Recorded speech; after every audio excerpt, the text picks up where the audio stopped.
Hey, Mercy Village Church, it's snowing outside. That's pretty cool. I mean, I think it is. Not everyone does. But I want to talk about some calendar reminders. Then I want to talk about some opportunities we have for generosity over the Christmas season.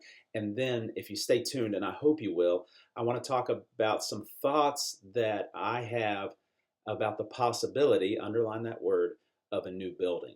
But first, our Christmas party. That's tonight at 6 p.m. So it's not too late to sign up. You can just buy a pie from the store, or you can uh, get an appetizer from the store and bring that with you and show up. So please sign up if you plan to be there tonight. We'd love to see you there. We're just going to hang out, have a good time. There'll be some door prizes, Christmas music, nothing elaborate, but still a good time together as the people of God. The rest of our calendar, this Sunday, the 15th, is our kids program. It'll be during our Sunday morning gathering. So that's always a fun time together. So please make plans to be there this Sunday.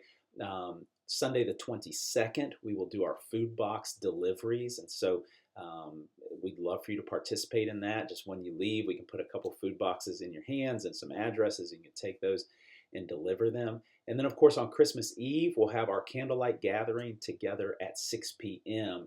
And then on the 29th, that's the last Sunday, it's the Sunday between Christmas and New Year's, we typically have not had a service that Sunday, but we're going to change that this year and in the future. But it's not going to be an elaborate gathering. It's going to be a prayer meeting. We're going to just have a short devotional.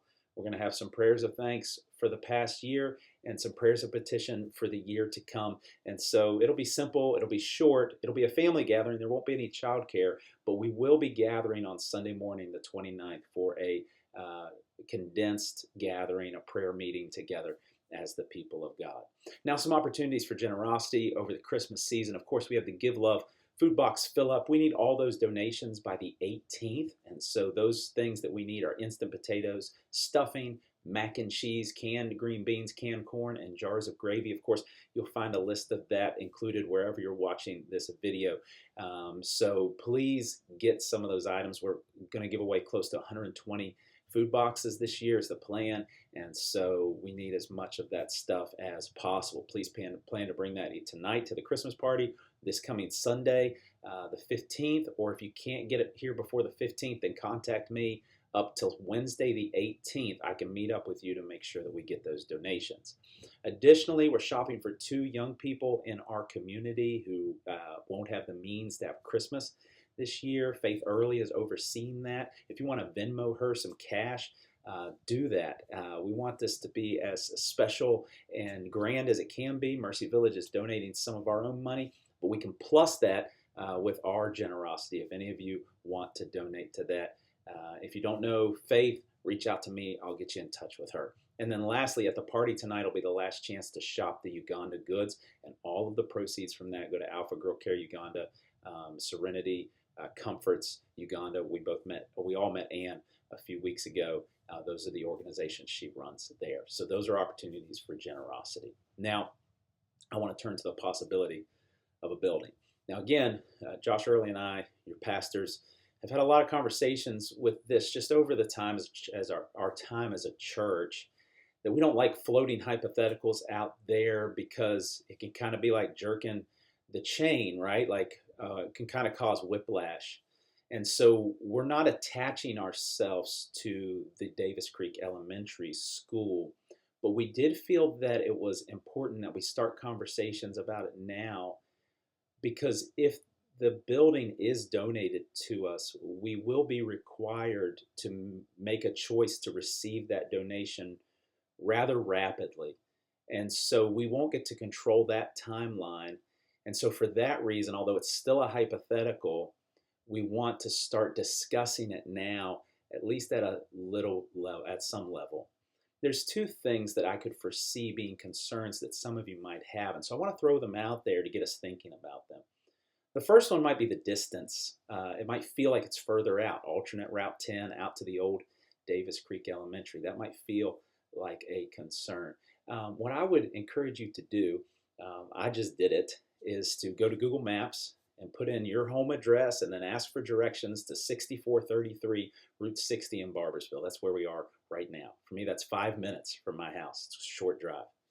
And then look at the distance from your home address to 6310 Davis Creek Road. 6310 Davis Creek Road. For me, it's only 5 extra minutes, which is not a lot of time for me. For some people, it'll be a shorter drive. Those who are in Huntington, those who are maybe out Williamsburg Colony, that area, Martha Elementary area there. So for some people, your drive might get shorter. For others, it might increase by 3 to 5 minutes, but it's really not that much more of a distance. So again, if you don't trust me on that, then just go ahead and Google that.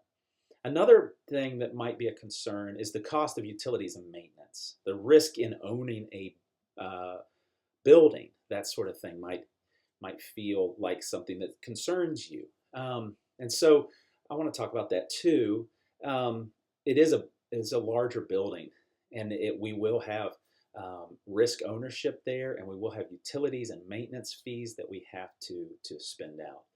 But I'll just tell you where we're at right now, just generally speaking. These aren't hard and fast numbers, but it costs us $3,000 right now to exist in the building that we're in right now. When you go with rent and utility cost and insurance, when you add those things up, it comes to about $3,000 every month for us to be where we are right now, which is upstairs. It's not accessible to everyone because of the stairs. There's no room for expansion. For us to expand any further, we'd have to rent other spaces, which aren't available currently, but if they were, that would be more money. So there's no room for expansion, especially for our kids' classes. And there is the idea that we're not moving towards any sort of ownership. So we just are renting.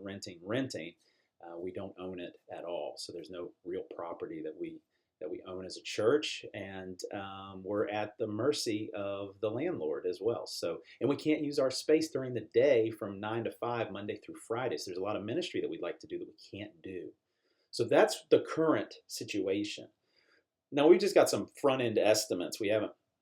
We're seeking the actual data like hard and fast, but the estimates that we've gotten from people who have access to the numbers for Davis Creek Elementary School puts us at the highest end at $4,000 a month for maintenance, for utilities, for all of that stuff. That's estimates that come out of it being used as an elementary school. So you can imagine those costs would be lower, but I think it's reasonable and it's helpful for us to think about the highest it could possibly be. So $4,000 a month, that's a lot of money, but think about this. We have ownership, we have room for expansion, and we have income.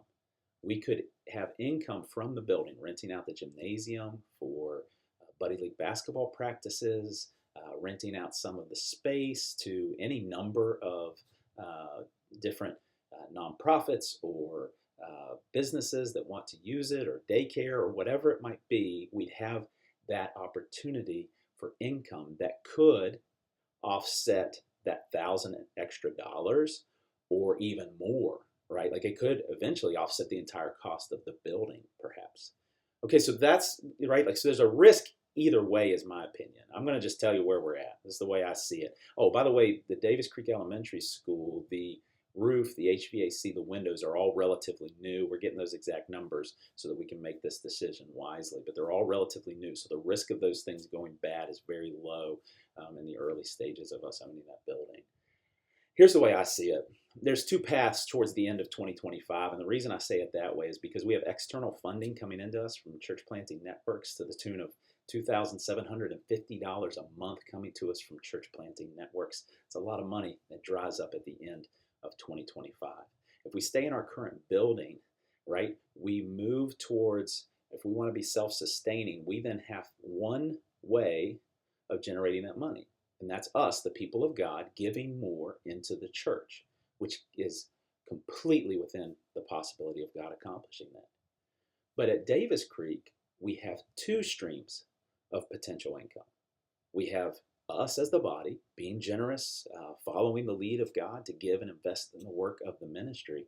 But we also have the building itself, which can earn some money as well. And so that, to me, and again, I still want to see the numbers personally. I know we're all we want to see these things officially. We want to really, we're not pulling the trigger yet because we're going to do that as a church. But I see that as potentially the better option because there's more ways for us to have money coming in as a church so that the ministry of the church can continue. So we can continue reaching people where they are, so we can continue ministering to the community, we can continue ministering to one another, all of those things. At the end of the day, God is in control.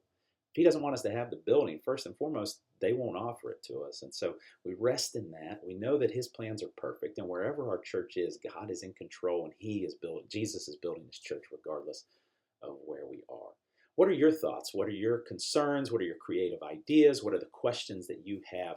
We'd love to hear from you, especially from our members, because we are the ones who will vote on this if it becomes an option for us. And so, especially if you're a member, we'd love to hear your concerns, your questions, your creative ideas about this potential option.